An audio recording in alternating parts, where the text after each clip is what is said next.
So, Layman, you were saying that traps were gay. Ah, you know, the fascinating thing about traps really is that it opens quite a few really, really weird questions. So, for example, if a trap is really cute and feminine and you are genuinely attracted to him or her, depending on your philosophical outlook, and if you don't notice the penis and you have sex with him or her, whatever, does that make you gay? Yeah. So Question mark. this basically comes down to intent and action, right? Exactly. So this is the entire thing. It's a okay. This is interesting. I'm sure you've seen the articles where they're saying bro jobs. You know, why are more straight men having gay sex? It's like that's a good question. Actually, I'm quite convinced that it's not that more straight men are having gay sex. I think that we're just treating it in a more open way, in a sense. Because even like throughout history, it was kind of common to know, you're a horny 12, 13-year-old. So, you jerk off with a friend because it's, whatever goes through your head at the moment. And that actually is kind of common throughout cultures and throughout the world. And I think it's just more accepted nowadays, maybe. So you're saying traps are not gay? I'm saying I'm gonna go with whatever is more hilarious. To be honest, I have no stakes in the trap debate. Seriously though, with the quite I literally don't care. Actually, I actually really do because I would love to have a cute trap waifu. But No. But the thing is, I've never really had a problem. I mean, none of the men I've had sex with were gay, so yeah, exactly. that's a great joke as well. That's got so many levels to it. Okay. And it gets really dark. Sorry, go on. Name one. Okay. Listen. I think it actually is really kind of simple. I already. This is essentially like my great accomplishment. Layman's law, the third one, the third Layman's law. Emotions and feelings are gay as fuck. I mean, we can agree on that, right? Yeah. Okay. Women have emotions, right? To have sex with women is gay, is what you're saying. If you have sex with a woman, you are pleasuring her. And since women are gay, you are pleasuring something gay. As Which such, means you're gay. You are gay. Yeah. If you're having sex with a cute trap, there's literally, we are talking about 100% physical certainty that it is 1000% heterosexual. Period. Just. Okay, so no, it is interesting. So intent or action, right? Because Yeah. it's actually really interesting. Because if you're going to go, I mean, you could go like this sort of purely Aristotelian route. Go right, it's what you do that counts. So every time you have a wank, you're jacking off a dick. You fucking yeah. queer. Straight men don't jack off dicks generally, right? Exactly. So Yeah. Sorry, please. No. You go ahead. I would have to look for the paper, but there is a really interesting paper that goes in depth about how masturbation and pornography has created a really weird subset of sexuality. And in the layman's terms, I would call it dick sexual. Someone who is completely not attracted to men, but who is attracted to penises. Because he's been so exposed to masturbation and to a constant barrage of self-insert porn with cum shots and this big focus on the penis that is essentially turns you dick sexual. I don't think that's true. I think I don't think that's necessarily like the reason. Like not the reason, but like the thing. Like I mean, I think most of the time.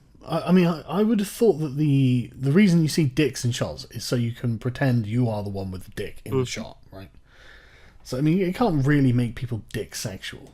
Surely it's just that in their minds a representation of their own penis. Ah, you think so? Yeah, that's kind of that. I think so. Yeah, that's. I would agree with rather modern porn, but even like up until the early 2000s, it was pretty common to see the face of the man, which would kind of ruin any kind of self-insert fantasy. Man, yeah, old porn is awful. Just do you want a 3-second shot of this guy with a huge moustache doing this chick? Not really. I mean, I really like the aesthetic of older porn. Like, I really like the women in old porn. They are beautiful. The aesthetic is nice, but the guys, I mean, why would you focus on a man's asshole for like 15 seconds, pounding away at a girl, and then you would have like another 20 seconds of the man awkwardly just going, Yeah, the shots to the or face. sweating, just sweating, and the sweat catching in his mustache, and no. But the thing is, I right? suck. No, I think I know what it is. I think that what they were saying, or like trying to show, is the enjoyment. So the idea of empathizing with him or something like that. But I don't think that's how men basically consume porn. Yeah, I don't think so either. I don't think it's, I mean, women might empathize with the woman in the position or something, and like, Maybe. Maybe they're not projecting themselves into it, but I think the point is to project yourself into it, which is why you only see like the dick. Yeah, maybe, yeah. But I mean, I could be fucking wrong on this. It's not like I've done a thesis on it. I'm not a research scientist. So. Wink, wink. But this is something that's really fascinating to me. See, you often hear people saying something like, there are just things that are obvious. Why should we deal with them, right? It's obvious that the family is the parent and the children. It's obvious that trees are green, stuff like that. Yeah. But the moment you actually start going just hang on a second. deeper, Sorry, hang on a second. I've got to close my fucking window. No problem.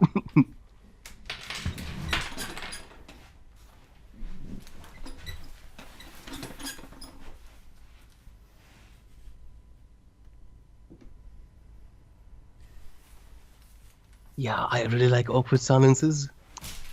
Whoopie doopie doop ba ba. My name is Angela. I forgot how the rest of the song goes, but it's an old cartoon. Yay!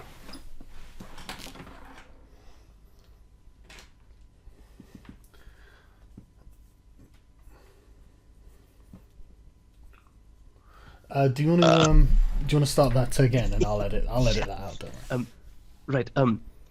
It's really fascinating to me that so many people are like, there are certain things that are just self-evident and obvious, right? Mm-hmm. The family is obvious, plants are obvious, society is obvious, and the moment you start going just a tiny little bit deeper, you suddenly realize, Jesus Christ, it's completely the opposite. It's super deep, it's super complicated, and it's always changing, like pornography, right? If you talk to a layperson about pornography, they will tell you, yeah, porn is porn, always has been porn. And if you then look like through the historical periods of porn, you suddenly realize, holy shit, this is a big field of research. There's marketing in it, there's psychology in it, there's sexuality in it. So many different factors that constitute porn. And I really like just taking everyday things like pornography and talking about them like a bit more in depth. Because I think the biggest blind spots of human knowledge are what we perceive to be self-evident, to be common knowledge, and to be common sense in a sense. If that makes any sense. No, it does make sense. It is interesting as well that you say it, because I was going to say, there's something about like the automatic assumptions of life that is a real problem. Not like big problem. And I don't know how to phrase this because I've not really thought this through properly. But imagine the following, if you will. Do you think that you, by virtue of being human, have a intrinsic, inherent, and deep understanding of humanity and human society? No, that's the point. Absolutely. This is exactly the point. I mean, when the feminists, when they sit there and talk about privilege, right? They're not wrong on the effects of privilege. They're just wrong about who has privilege. The effects of privilege, when you have it, you don't see it. It's so fucking true. It's painful because they are like that all the time. Absolutely. The one mistake I think that a lot of contemporary feminism does with the concept of privilege is that they, like, privilege started out in I don't want to say it started out in sociology, it started out earlier before that, but it essentially is just a category, meaning that you have certain socioeconomic advantages that you haven't earned. And everyone has privilege. Everyone, literally everyone. A baby has baby privilege because you probably won't punch it in the face. You will punch a grown man in the face. Everyone and everything has some kind of privilege. And the thing is, this doesn't mean anything. This literally means nothing for political decision making, nothing for everyday decision making. It's just like, okay, Good to know. You know what I mean? Yeah, no, I absolutely do, and it really pisses me off. I see this sort of thing all the time, where someone. I wish I had an example to hand. But one thing that really annoys me is the paranoia about racism. It actually really annoys me. It's like, I mean, it's the most first world of first world problems. Let's be honest. If you're now worrying about people's opinions of one another, then that's It's weird, isn't it? yeah, that's pretty good. You know, you're doing well. But like, racism is the weakest prejudice I have ever fucking seen. It can be broken instantly. You just need to get like one black guy who has some way of connecting with a white supremacist that actually isn't about race. You know, like they might both like guns or something, and the black guy might shoot something. Any display of merit is usually enough for them to go, okay, well, not, except for that one, or that's the one good one, or something like that. And it's like that's how you end up like deprogramming these people. Then you've got 2 good ones, then 3 good ones, then 4. You know, and yet if they treat racism like it's some capital crime and drive out the racists, they're not going to get less fucking racist. You know, there's something that really pisses me off about contemporary racist theory, or whatever you want to call it. It's also American-centric, and it just shows how unironically privileged those people are. Because if you go to Europe, and unenlightened US American would probably perceive most people to be white, you know. French is white, Spanish probably are white, Northern Italian definitely white, German white. I mean, all the Slavs, you know, Polish, Czech, Slovakian, definitely white. But if you go to Europe, you suddenly realize, holy shit, everyone hates each other, even though they're supposedly white. And yeah, they don't understand that at all. I mean, exactly. like, race isn't exactly what people care about in Europe. It's nationality, and it has been for a long time. I would say it's ethnicity, because there is a lot of like. I said nationality. Looks. So you would say that nationality entails ethnicity? Oh no, I don't think that the ethnicity is all that important. To be honest, I think it's super important. well, sometimes, but like, I mean, if you've got like a northern Italian or a southern Italian, I mean, when you go to say a football match or something, it's just going to be an Italian, isn't it? So I mean, maybe it does, but maybe it does. Imagine the following, right? You are from Northern Africa. And you come from a Coptic enclave. You largely look like a weird Austrian or something like that, but you are basically white. Even though having the nationality of, say, Egyptian, people won't really care all that much about you. Same situation, but you look like the. But that's not what the average Egyptian looks like. Niggers. I thought we were talking in general. Yes. But I'm saying that like the ethnicity, like this mixture of culture, nationality, a certain like biological framework, is like what really defines European quote unquote racism. Well, I mean, okay. Speaking of European racism, there is one really fascinating subcase of racism: German racism.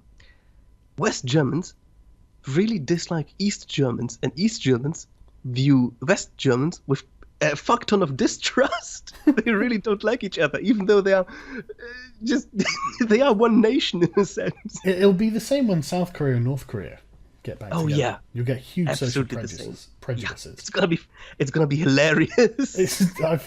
I'm glad it's not my fucking problem. That's how I feel about that. I really just look at that and think, fuck, man. Yeah, it's just gonna be nasty. But just think of how radically different the fucking worldviews must be between a North Korean cult member, effectively, and some more liberalized South Korean free market capitalist.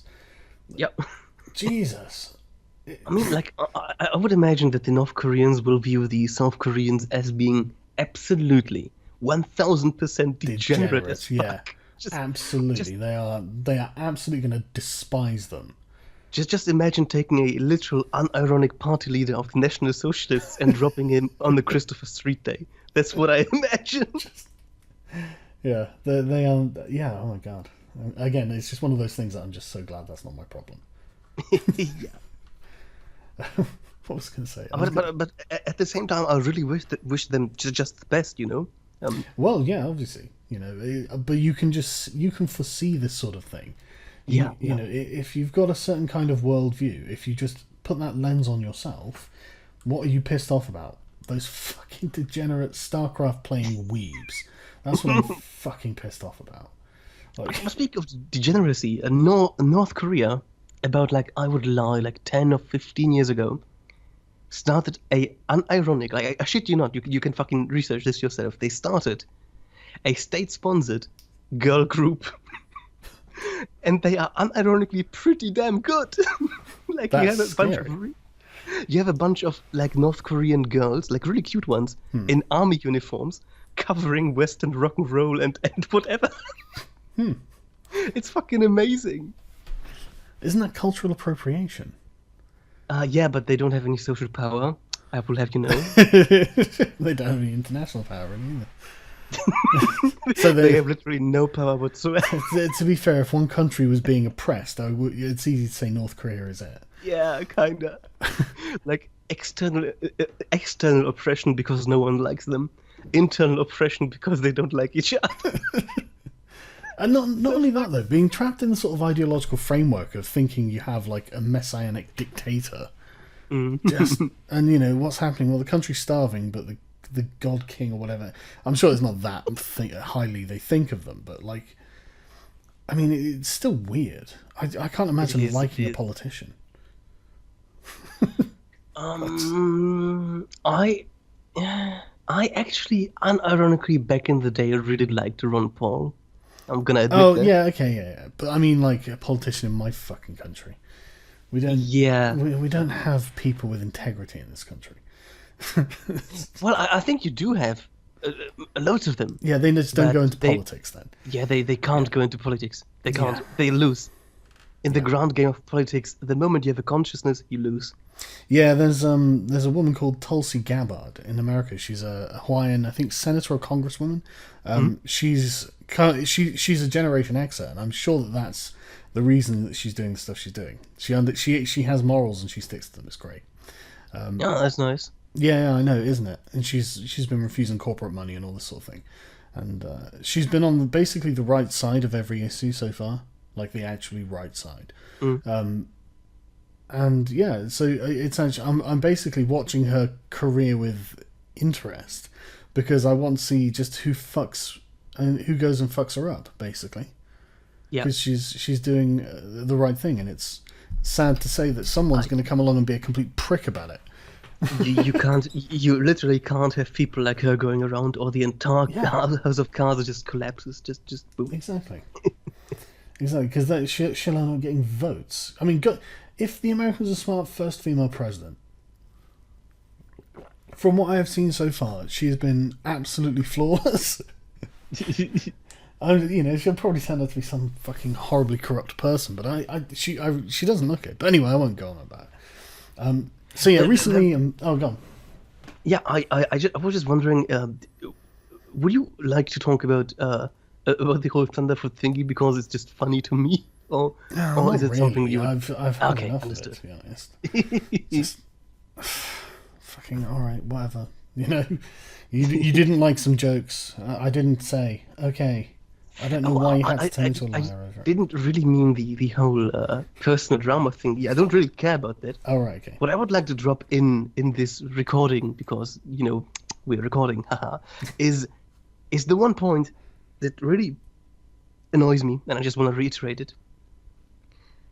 I have a lot of respect for Thunderfoot. He's way more published than I will ever be in my entire life.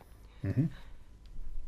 But that doesn't mean that he has any degree of expertise on social issues, on political issues. Because, like, people tend to forget, just because you have a degree in one thing doesn't mean you understand something else. Usually, it's the complete opposite. Usually, you specialize so hard in one discipline that you are borderline illiterate for every other discipline. And the same thing can be actually applied to politicians in a sense. Politicians are so concerned with having like good rhetoric, good marketing, good PR, all that kind of stuff, that they completely forget to do actual research. It's actually worse than you think in the UK. Schools like Eton, and there was another one that I can't remember the name of now. But they specifically have programs to basically turn people into politicians, teach them about public relations and all that sort of thing. It just makes them hollow corporate shells. Shields. Yeah. Yeah, Yeah. it's horrific, and they know the political game, but the public doesn't play the political game, and so the public doesn't know it, and so they're there like manoeuvring, and then they'll be completely out of touch with public opinion, even though like everything they've learned should suggest. And it's like, yeah, but it's the fact that you're not being an honest actor who stands for something that's the problem.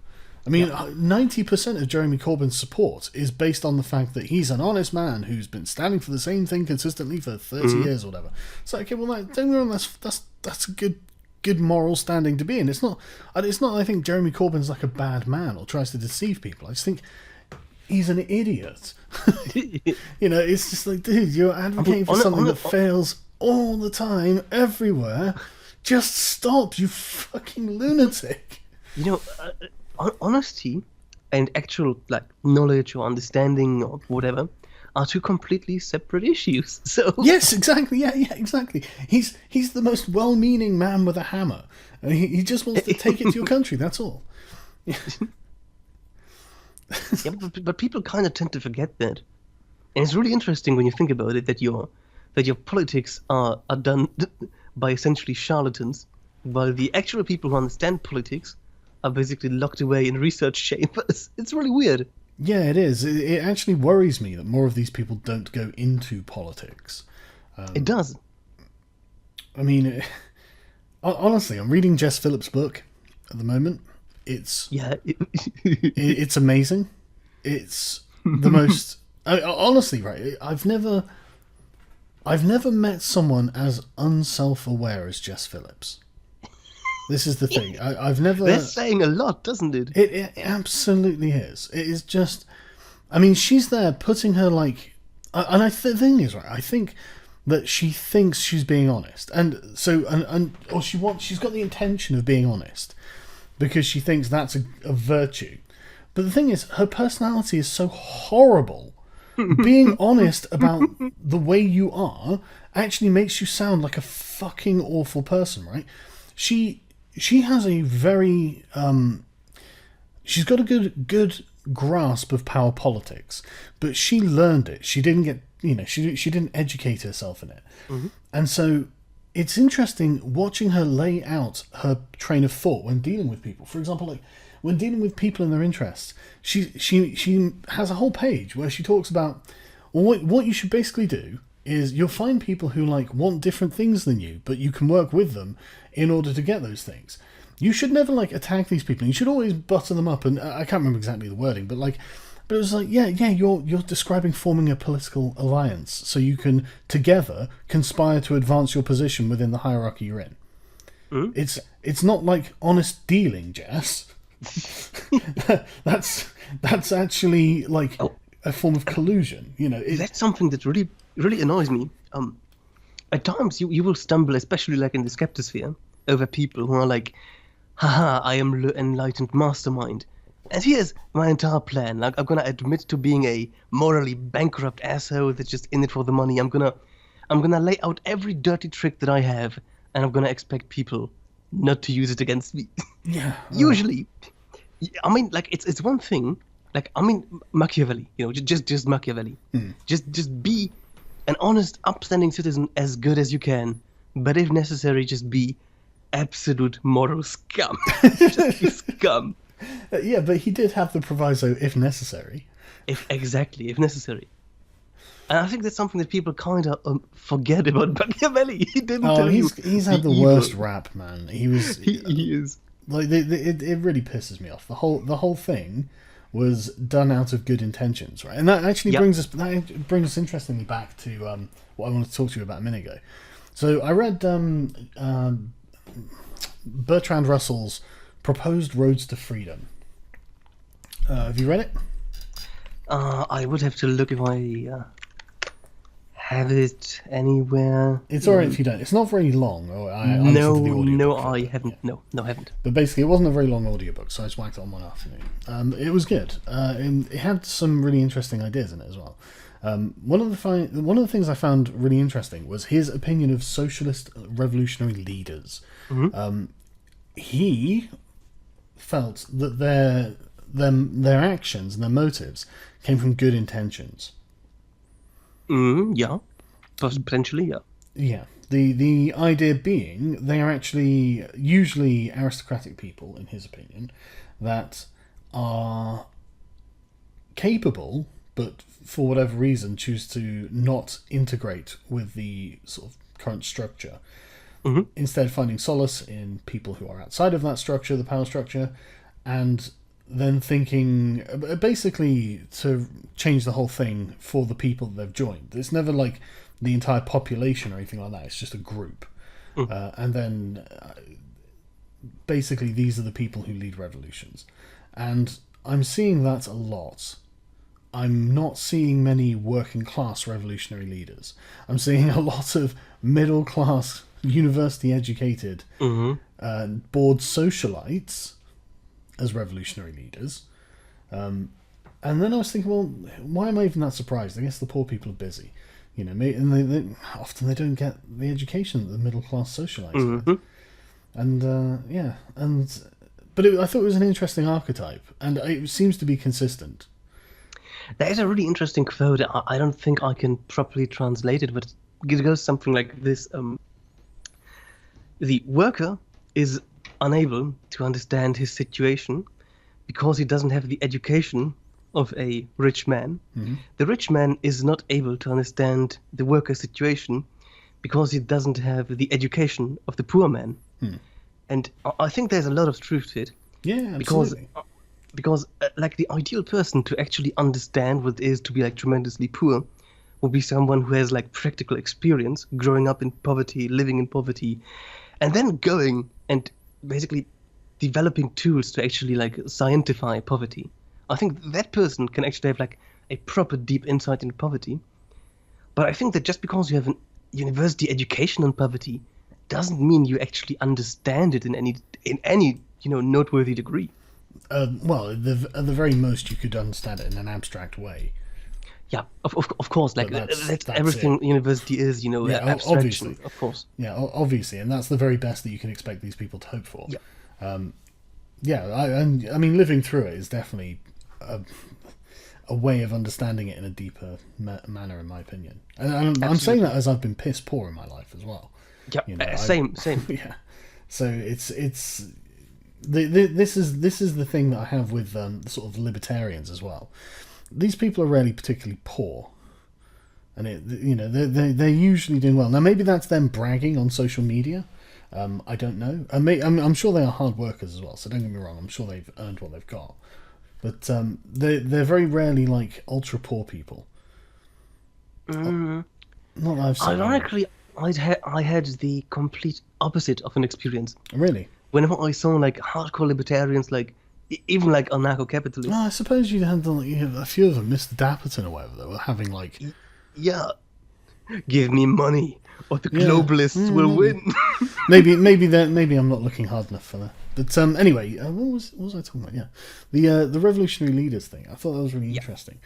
But he had loads of other interesting ideas in there. But basically, if for anyone who's listening, I highly recommend it. Propose Rose for Freedom, because there are loads of counter arguments against socialism, none of which I can actually manage to articulate off the top of my head, because they're quite complicated, but they're also really subtle. He basically ended up disagreeing with both anarchism and state socialism, for the basic reasons that you would think. I mean, anarchism because it's nothing new. It's because these are the most obvious answers. You need laws, you need governance, you need punishment for people, or at the very least treatment. He was actually against punishment, but treatment for the people who have broken these laws. Treat them as if they're sick rather than criminal and things like this. It's interesting ideas and whatnot. I think one of the biggest strengths of the current establishment that we, in a sense, have is that it's a double-edged sword, I'll admit, but we have managed to establish a caste of professionals, people who actually research stuff and actually try to do their best with something. Whenever I talk to distant relatives within my family about what it was like to live under actual state socialism, they tell stories like about the so-called commissions.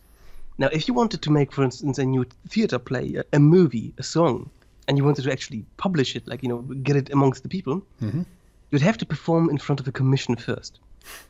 Now, usually you'd think, okay, a commission, you'd probably have some artists, some No, God, actors. I think You'd have government the bureaucrats.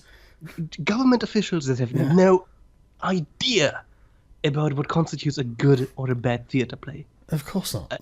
And that's They're one of the things vetting it that I'm ideologically. They're not exactly. assessing its And that's merits. one of the things that I'm horrified of the current. The one thing that horrifies me of the current direction, essentially, we are taking here with our societies. For the love of God, don't touch art. Yeah. Don't touch science. Just keep the state where it belongs on paper. Yeah. just fuck off. Well, this is why I think free speech is so important, because freedom of expression just springs directly from it, and it's. I don't like the idea of state-controlled art. I don't like the idea of state-controlled speech. It really, really bothers me. It's just. Listen, I think the problem here is really not the, like, okay, imagine, just a thought experiment here for a moment, right? Imagine, out of nowhere, a new person is born, and the person is literally like tens of thousands of years evolutionary advance, just pure enlightenment condensed in a single person. I wouldn't have that much of an issue to give this person essentially some kind of power to decide about free speech issues, something like that. But the moment in our system you give the state power to decide about speech, it's not going to be a smart person. It's not going to be a well-read person. It's going to be a person that got there through ideological nastiness, essentially. Yep. So you will eventually have a cast of people that have no education in what they're dealing with, because the system essentially forces them not to have this education. They have to focus on PR, they have to focus on marketing, on speech, rhetoric. Yeah. And yeah, I'm scared of that. I don't want that. Yeah, no, well, this is the thing, right? This is exactly the point. So the word racist in Britain is terrifying. The last thing you want someone to call you is a racist. It destroy your fucking career if you get made to look like a racist, right? So this has also got state backing. You can't say racist things, otherwise you will be prosecuted under hate crime laws. That gives them not only a moral. It's not just a moral crime. It's a fucking legal crime now. Yeah. So it comes with this extra fucking social repercussion. Not only did you say something really nasty, you've also committed a crime. So now, and you did it knowingly. So now you're twice as bad as you were before. So it brings people to really hate racists. But it's to the point where being accused of being a racist is enough, because it's he did question that brown person, and then you end up with situations like Rotherham, because the authorities are literally afraid of being accused of being racists. That's exactly why I see and the it's problem, actually causing legit harm. Exactly. I think there's a tremendously big qualitative difference between saying, I personally think that we should shoot every single parky person in Great Britain. I think we should do that. Out, isn't it? That's getting clipped. If you want a Dr. Layman soundboard, just let me know. I'm gonna give you the best of me. Gonna be nasty. But between that and saying, well, I have research here on hand that shows certain differences between this group of people and this group of people. I don't recommend any policies. I don't intend to manipulate your opinion on anything. This is just the research that I have on hand. Period. And the second thing should be totally 100% fine, regardless of what nasty results it shows. The first thing I really don't like. I think it's good that the first thing is illegal, to be honest. Well, I really don't like the idea of criminalizing speech, because words because effectively all you're doing is legally protecting feelings, and I fucking hate legally protecting people's feelings, because you never know whose feelings are going to be hurt by what. And nobody gives a shit if I might have hurt feelings. They don't give a shit. What am I going to fucking say to them? Actually, you discriminating against neckbeards has hurt my feelings. Kekistani oppression. What? I mean, they don't give a shit about my fucking feelings. Oh, I know. So why the fuck should I care about theirs? Seriously, fuck your feelings. What I was saying is, if you actually make a credible outspoken threat Yeah, no, to a a certain group of threat, people that, incitement, yeah, conspiracy. That's not what I'm exactly, talking about. They're not about protecting people's feelings. They're about protecting people's lives. exactly, So exactly. And that's that was like, fine. That's the and that was exactly difference. what I was talking about. Just saying that I don't like parkies should be totally fine, to be Yeah. honest. I mean, it's a racist statement, and someone who says that is a racist. But like we said earlier, it's not the worst So thing what? in the world. You can Yeah, it's talk to them and you make them unracist if you want. You don't have to you just scream racist at them. I remember a distant friend of mine. He used to be a professor, now way in retirement. He grew up in a former socialist republic, and he was the just he was Jesus. I shit you not. He was the type of guy. If your car broke down, he bought you a new one. That's the kind of guy he was. Just he loved everyone equally. Jesus was pretty rich, apparently.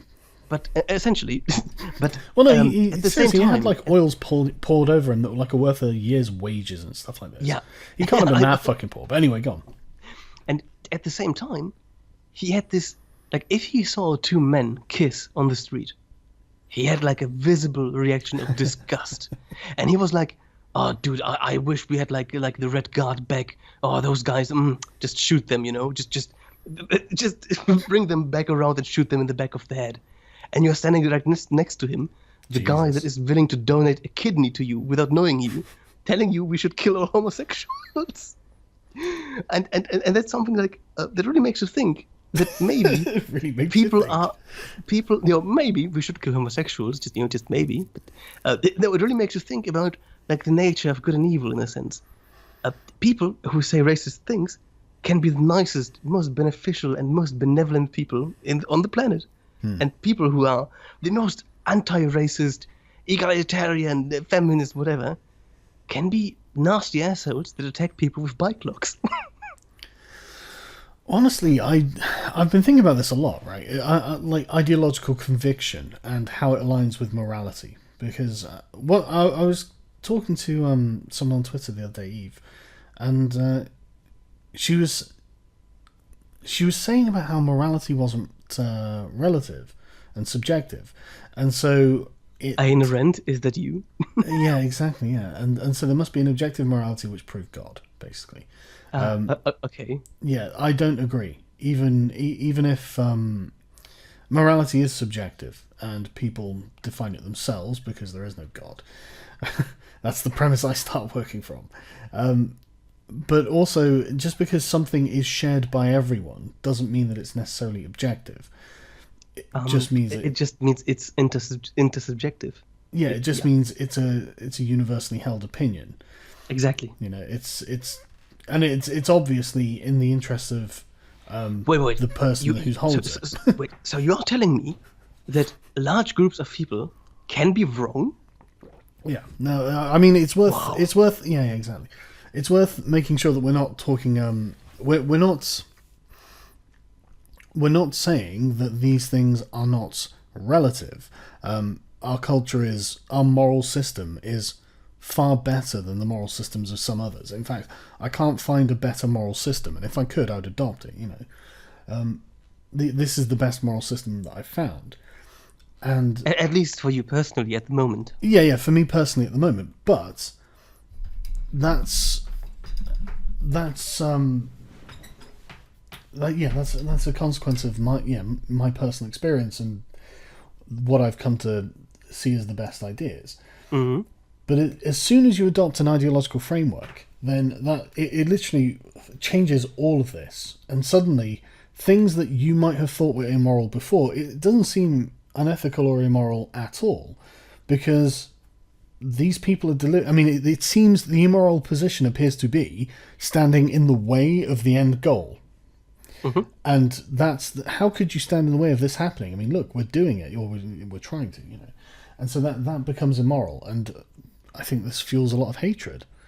But the thing is, one of the things that I find about it is, it's rarely like self-confident and self-actualized sort of people who do that sort of thing. Most of the time, those people are more sort of stoic and understand that it's on you to deal with how you deal with the rest of the world.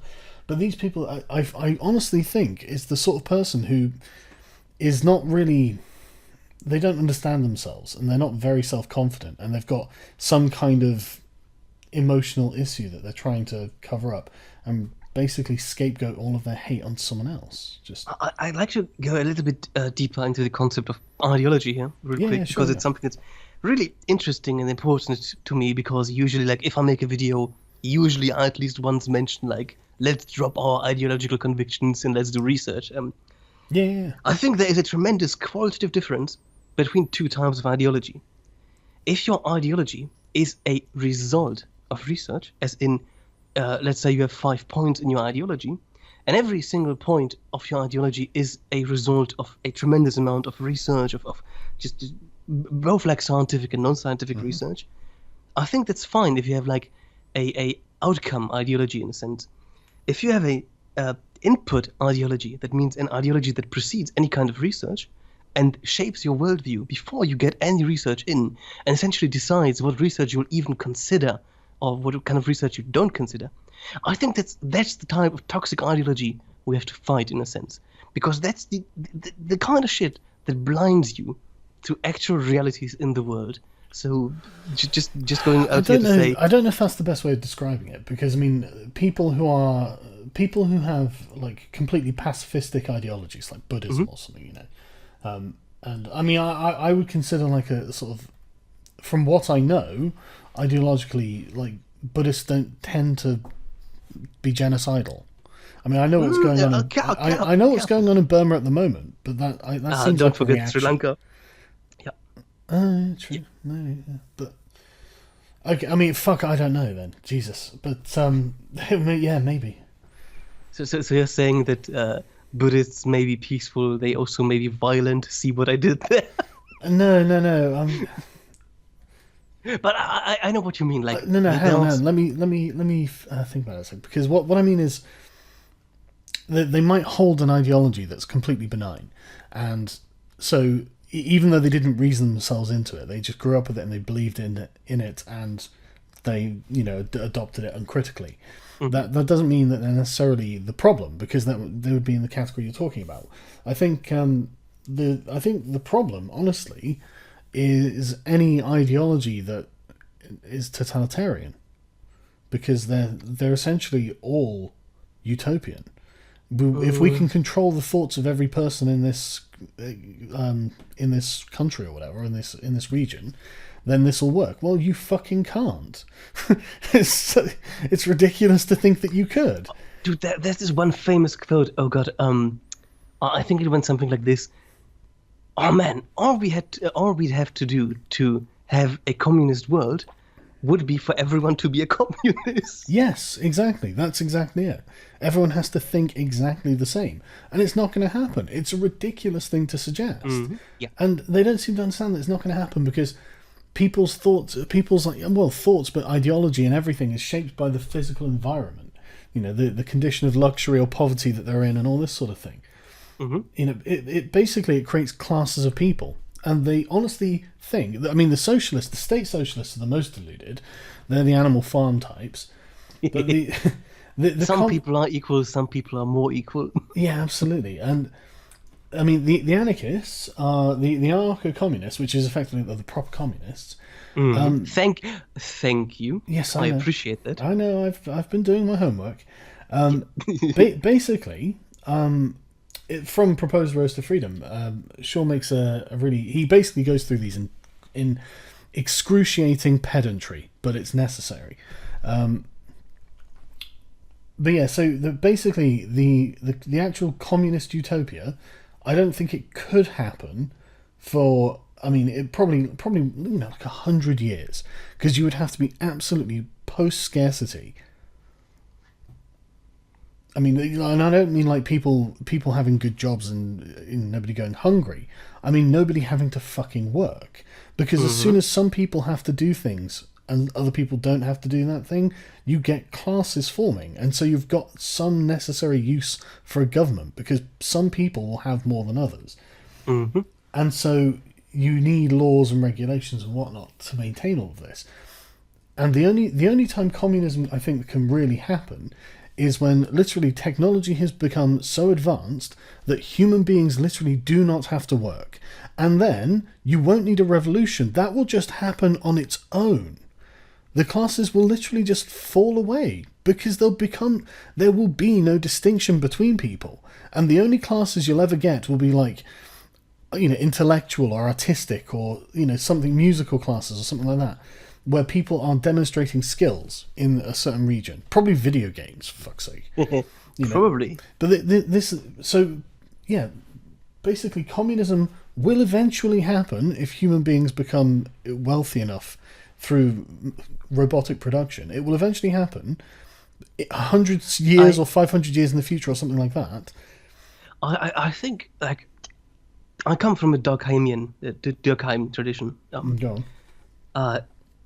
To me, usually the social division of labor is one of the, if not the crucial thing holding societies together, at least modern societies. Mm-hmm. Because we kind of, with the exception of a few core beliefs, we kind of split up and everyone holds different beliefs on everything. And we are kind of losing at the moment a sort of coherent ideology, a coherent identity. And I think that, yes, there potentially may be a state of communism in the future. Yes, of course. But I think it will be a very short one, and it will be an extremely violent one, because what, in my opinion, will happen is that maybe for like half a generation, maybe even less, people will realize, okay, communism is here, nice. And then slowly but steadily, an idea will infect the people, and they'll understand, or rather question, why do I need other people?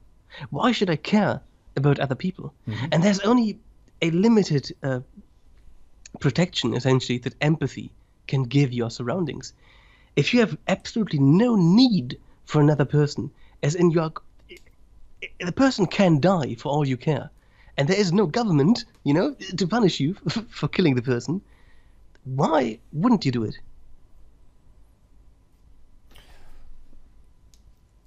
Well, was that too retarded? No. I'm just thinking. That's a good point. I mean, this is the thing. I think it will inevitably happen. I don't know whether it's going to lead to like a massive civil war, because, I mean, basically okay, so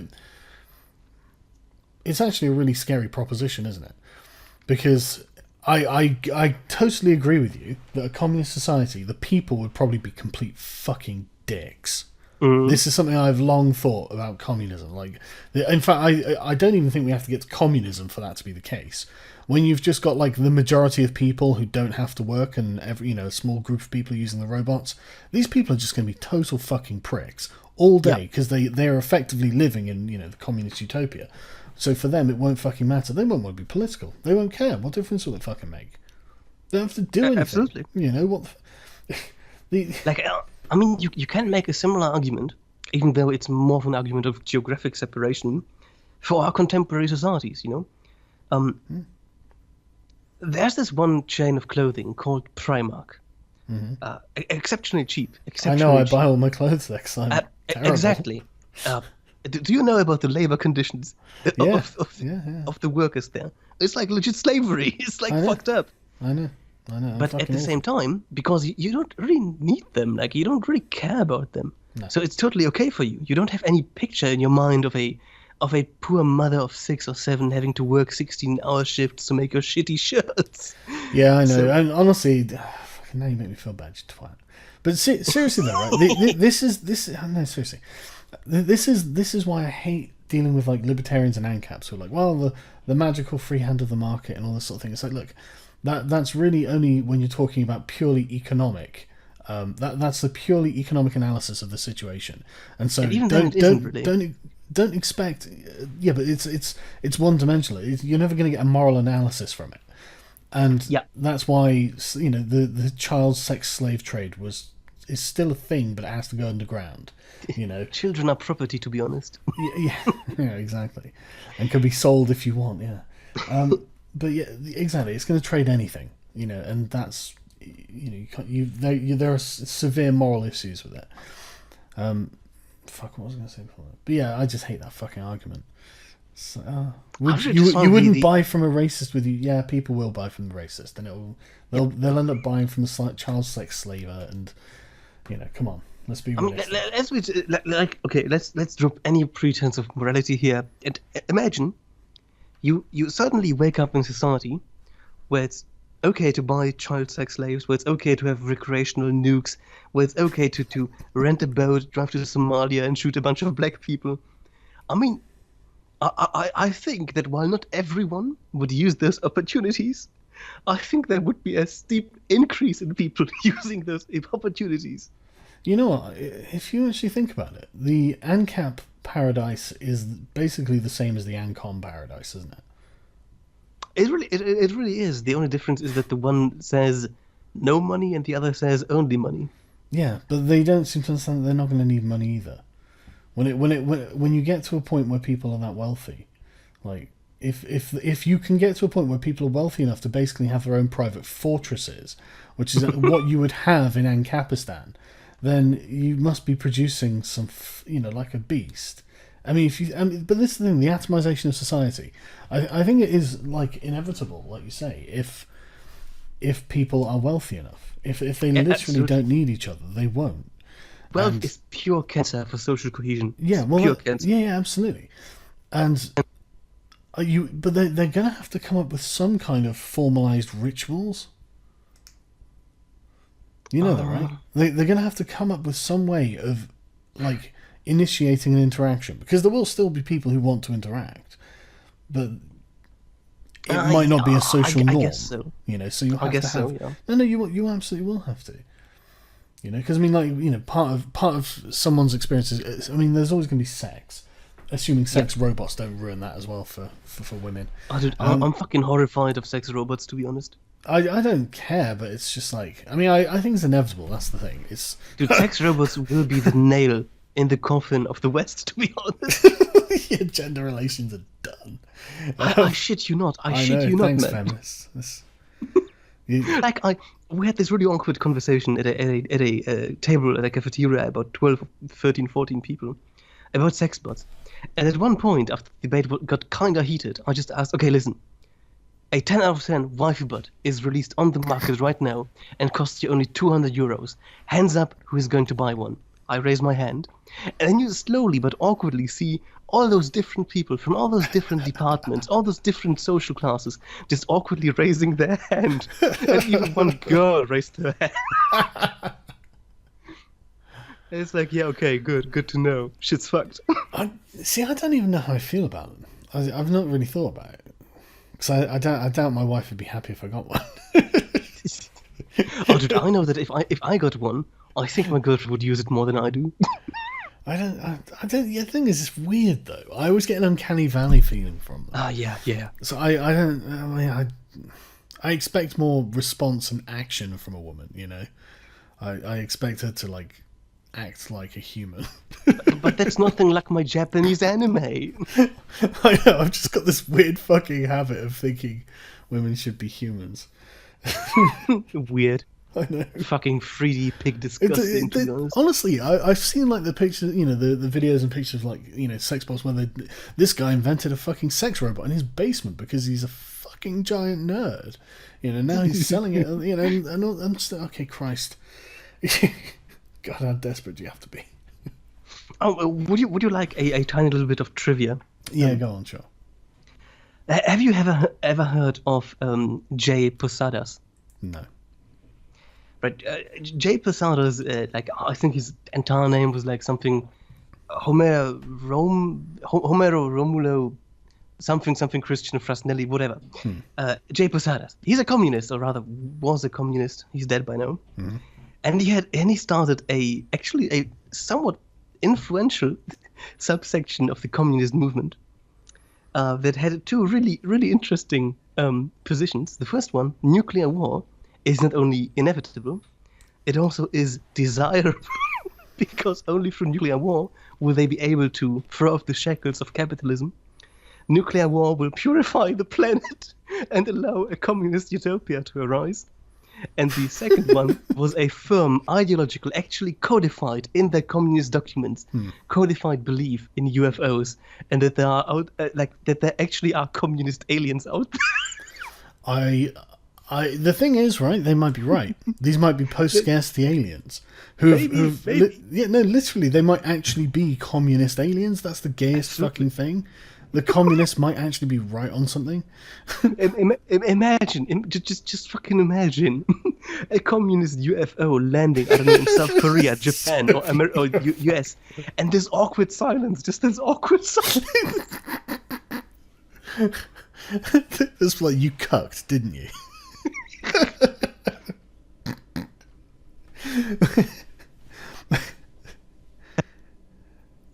Sorry, you break up a bit there, man.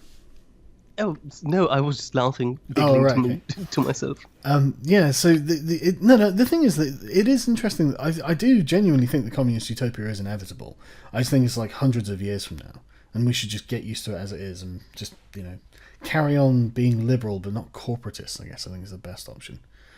I think I lack the data to make a proper prediction for this, but just like based on a vague gut feeling, I think sadly they are right if we meet one absolutely critical requirement, and that is proper true post-scarcity. As long as we have scarcity, no, just no. Yeah, no, that's entirely my premise. Is that when literally nobody has to work, and they can just get what they want, then I mean these are going to be the worst fucking people ever. Like they will have nothing in common with historical generations either. They will not understand, like we don't understand feudalism. Like we don't understand what the ancient Middle East was like. That's a really good point. Like, just because we are human, and just because we live in a society, doesn't mean we understand early feudalism. Doesn't mean we understand the concept of a god king. Doesn't mean we understand anything. No, I know. It's one of my favorite things about history is just you see how these people's societies were set up, and you think, how the fuck could any of you agree to this? And yet there were people who not only agreed to it, believed it with all their hearts. And I mean, legit thought this was the truth. Yep. And I mean, just baffling, isn't it? It's just like, for most of human history, people believed unbelievable bullshit. I mean, the Romans were and the Greeks were so fucking superstitious. They would literally put off battles if there was like, an eclipse or something. Oh my god! Oh no one can fight now. There's gonna be a huge disaster. It means nothing. I know, but I think that at the same time, I think that future generations will look upon us in exactly the same way we look upon the Greeks, for example. They'll be just like, dude, how the fuck did you figure out physics? They undoubtedly will, but it'll take a huge paradigm shift in the sciences. I don't know what it'd be. I don't know what it is now even, but it would take like a complete radical restructuring. I think from like pretty much here on out, because you're saying about the educated class of professionals doing actual science, I think this will be treated as people do. This will just be treated as like the early period in like 1,000 years time. Mm-hmm. This will be treated like the early period of science, and it will be. I mean, gender studies is going to be one of those things that they're like, this is proof that they were complete horseshit. This is proof they had growing pains. Yeah, exactly. They had like good ideas, and there was a necessity to understand gender, of course, but their methods were, let's say, primitive. Yeah, or just ideological and activist. Exactly.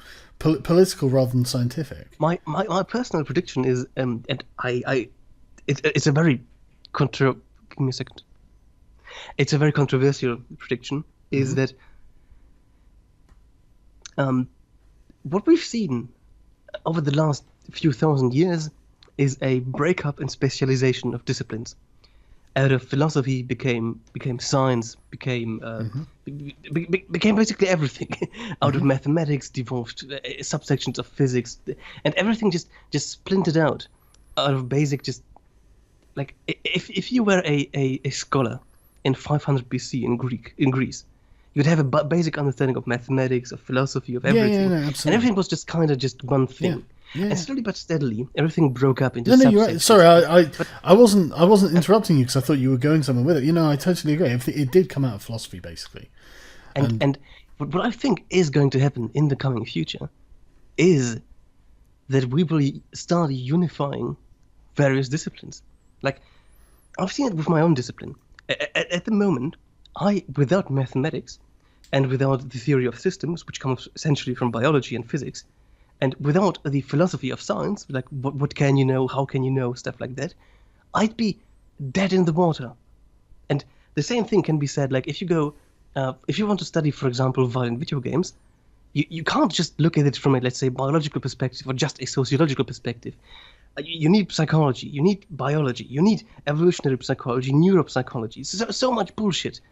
And I think this necessitates that people will start not to focus on one thing, but to see, in a sense, the whole picture, or try to see the whole picture, in a sense. So in the coming, let's say, 500 years or so, maybe we'll completely get rid of, like, specialized research and go into just, I am doing science, which means you have the method, or rather various methods, various designs, and then you apply them to one or several issues.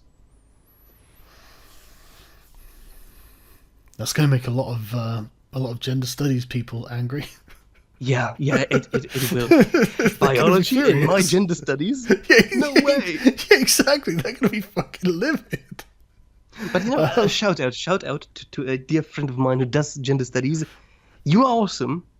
Without you, I'd be just absolutely retarded. Thank you for helping QCA out. You don't have to understand this, Sargon, but QCA is my research waifu, so yeah. Right, okay. Yeah, but I mean, I don't have any particular objection to any of that. I don't know what the implications are. So, I mean, the thing that springs to mind is how much does a person not learn more in the discipline that they're doing if they focus on it for longer? I mean, it just seems to follow. Yeah, it does follow. But So it also if you creates make them massive diversify blind their education this way, I take it they're going to be less in depth. Maybe. I think what we really need is to make education more effective, in a sense, more efficient. Oh, Jesus Christ, if it's that simple. It kind of is. It kind of Go is. on. See, I attended as a guest listener, not as a guest lecturer, even though I did that too a bit, but as a guest listener, Yeah. a fuck ton of different events, of different courses, different classes. And what I noticed is that, by and large, the methods employed are usually pretty damn similar. Like, there are small differences, like in essentially outlook on how to generate knowledge, but the basic understanding of science is universally very, very similar. And then I understood, like, wait a minute. If the understanding is similar, if the methods are similar, and if the methods of researching literature, for example, are similar, the methods of publication are similar, why would you focus only on, for example, political science? Why not bump in a little bit of mathematics and statistics to really get somewhere? Why not get psychology in it? Why not get, I don't know, biology in it? Why not I get can only evolutionary see good psychology in things it? coming from that. I mean, it sounds good. That's the thing. I'm just playing devil's advocate. I don't know. Stop doing that. That's my job. Well, whoever's speaking, the other person has to play devil's advocate. Come on. I think we need Israel because it's our greatest ally. Well, it's funny. I was reading memory.tv the other day. Let me tell you about the Jews.